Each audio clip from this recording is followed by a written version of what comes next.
Sebagai negeri yang teramat kaya dengan kesenian dan budaya serta adat istiadatnya, banyak peninggalan dan warisan budayanya yang beberapa di antaranya masih dapat kita temui hingga saat ini.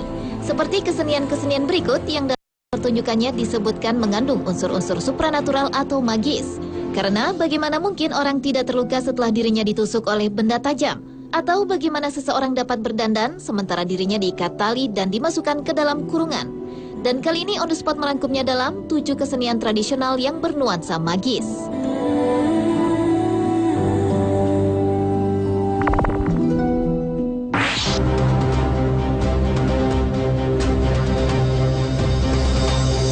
Diawali dengan kesenian tradisional asal Jawa Tengah dan Jawa Timur, kuda lumping.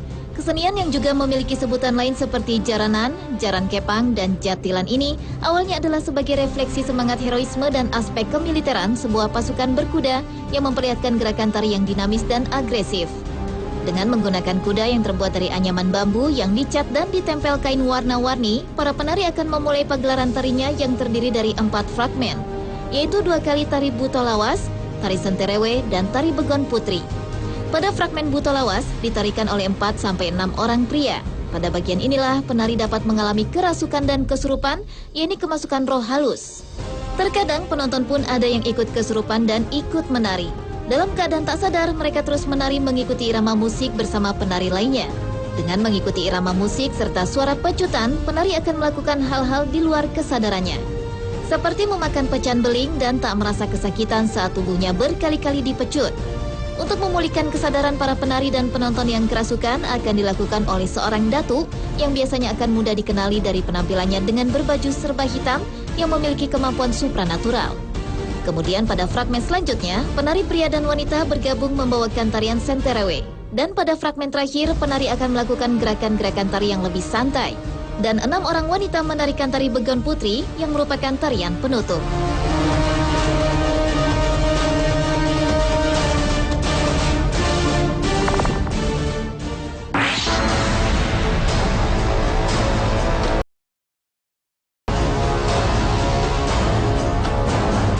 Menyeberang ke tanah Maluku.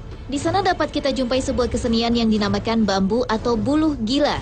Untuk memulai tarian yang juga disebut barasuan ini, sang pawang akan membakar kemenyan atau mengunyah jahe dan membaca mantra dalam bahasa tanah yang merupakan salah satu bahasa tradisional Maluku. Kemudian asap kemenyan dihembuskan pada batang bambu yang akan digunakan. Fungsi kemenyan atau jahe adalah untuk memanggil roh para leluhur sehingga memberikan kekuatan mistis kepada bambu tersebut. Ketika pawang membacakan mantra berulang-ulang, si pawang akan berteriak gila, gila, gila, dan atraksi pun dimulai. Bambu pun kian berat, berguncang-guncang seolah bergerak sendiri mengikuti irama musik. Semakin cepat irama musik, maka bambu menjadi semakin berat. Atraksi bambu gila akan berakhir dengan berjatuhannya para pemain di arena pertunjukan. Kekuatan mistis bambu gila tidak akan hilang begitu saja sebelum diberi makan api melalui kertas yang dibakar. Bambu yang digunakan merupakan bambu lokal berdiameter 8 cm dengan proses memilih dan memotong bambu yang tidak sembarangan karena dibutuhkan perlakuan khusus. Pawang terlebih dahulu meminta izin dari roh yang menghuni hutan bambu yang akan dipilihnya tersebut.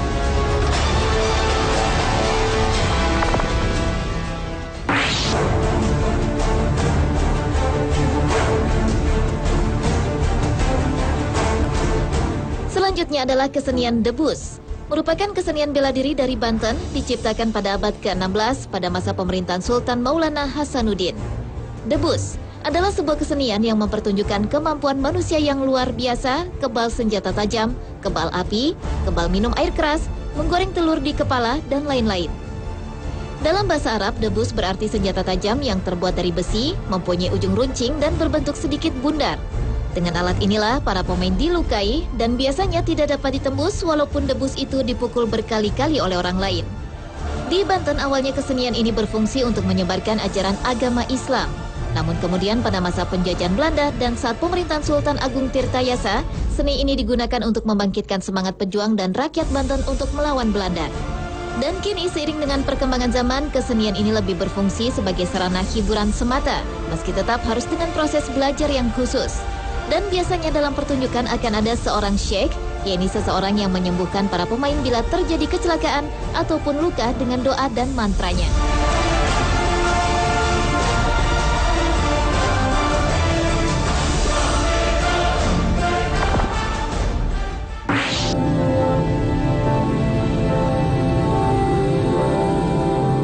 Sementara itu di kawasan Kerinci juga dikenal memiliki kesenian yang bernuansa magis, yakni tari Niti Naik Mahligai, sebuah tradisi kesenian tusuk tombak seperti debus. Namun berbeda dengan kesenian Banten, penari Niti Naik Mahligai adalah wanita. Di tengah tabuhan gendang, pertunjukan dimulai dengan aksi menusukkan pedang tubuh si penari. Dalam sekejap pedang pun bengkok. Gendang terus berdentang seiring dengan rapalan mantra sang pawang untuk memanggil roh leluhur. Kemudian atraksi berlanjut dengan pecahan yang diinjak lalu berjalan di atas telur tanpa memecahkan telur-telur tersebut. Atraksi-atraksi selanjutnya pun tak kalah membuat penonton merinding. Ini atraksi berjalan di atas duri-duri tajam, menginjak susunan paku dan meniti pedang, serta dihunus tombak. Namun justru tombaklah yang patah menjadi dua. Tarian yang berasal dari Siulak Mukai, Kerinci bagian utara ini memang kian sulit dijumpai, karena hanya sesekali tampil dalam upacara kencuri pusaka 10 hingga 20 tahun sekali.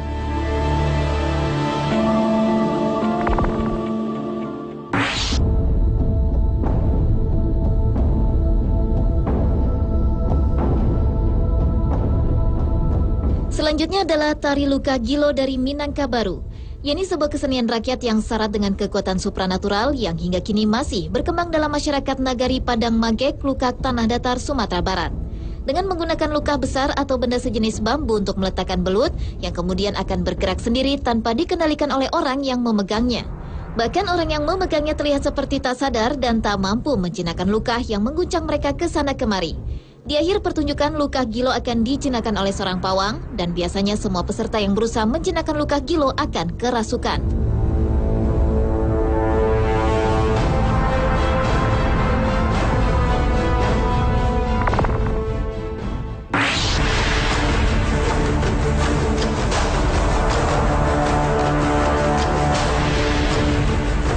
Berikutnya, sebuah kesenian yang namanya telah mendunia, Reok Ponorogo.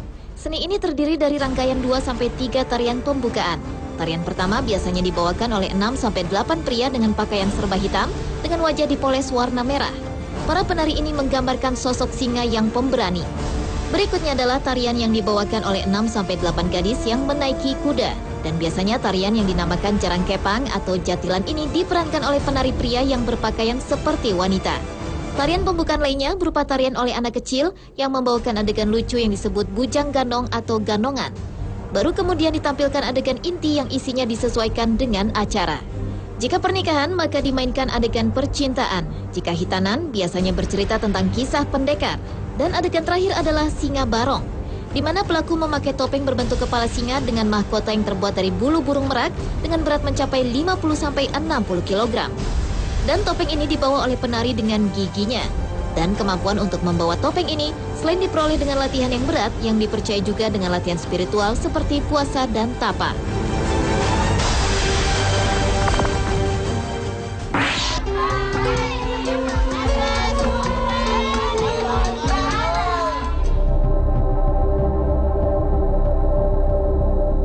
Dan kesenian tradisional yang bernuansa mistis yang terakhir adalah kesenian sintren atau yang dikenal juga dengan nama lais. Yaitu tarian dengan aroma mistis atau magis yang bersumber dari cerita cinta kasih Sulasi dengan Sulandono. Sulandono memadu kasih dengan Sulasi, seorang putri dari desa Kalisalak. Namun hubungan tersebut tidak mendapat restu dari Ki Bau Rekso. Akhirnya Sulandono pergi bertapa dan Sulasi memilih menjadi penari. Meskipun demikian, konon mereka masih dapat bertemu melalui alam gaib. Pertemuan tersebut diatur oleh Dewi Rantamsari yang memasukkan roh bidadari ke tubuh Sulasi. Dan terjadilah pertemuan itu. Itulah mengapa setiap pertunjukan sintren, sang penari pasti dimasuki roh bidadari oleh pawangnya dan penari haruslah masih seorang gadis yang suci atau perawan. Diperkirakan kesenian tradisional ini mulai berkembang di pantai utara Jawa sejak tahun 1930. Diiringi tetabuhan khas daerah pesisir, sintren diikat dengan seutas tali dari leher hingga kaki. Kemudian sintren dibaringkan di atas tikar dan dibungkus dengan tikar tersebut. Lalu sintren dimasukkan ke dalam kurungan ayam yang telah ditutup kain setelah sebelumnya diberi bekal pakaian pengganti. Dalam prosesi ini, pawang sintren membawa pedupaan, tempat kemenyan dibakar, serta membaca doa. Dan mulailah terasa suasana mistis. Karena konon inilah saat-saat bidadari turun dan masuk ke raga pesintren dengan diiringi tembang khas dari sinden. Dan tanpa bantuan siapapun, ketika kurungan dibuka, sintren pun telah berganti pakaian dan tali pun sudah lepas. Kemudian sintren yang juga berkacamata hitam itu menari dengan gerakan yang nyaris monoton. Penonton pun mulai melemparkan uang, dan begitu uang mengenai tubuh pesintren, ia pun akan terjatuh pingsan. dan akan segera menarik kembali setelah kembali diberi jampi-jampi oleh pawang.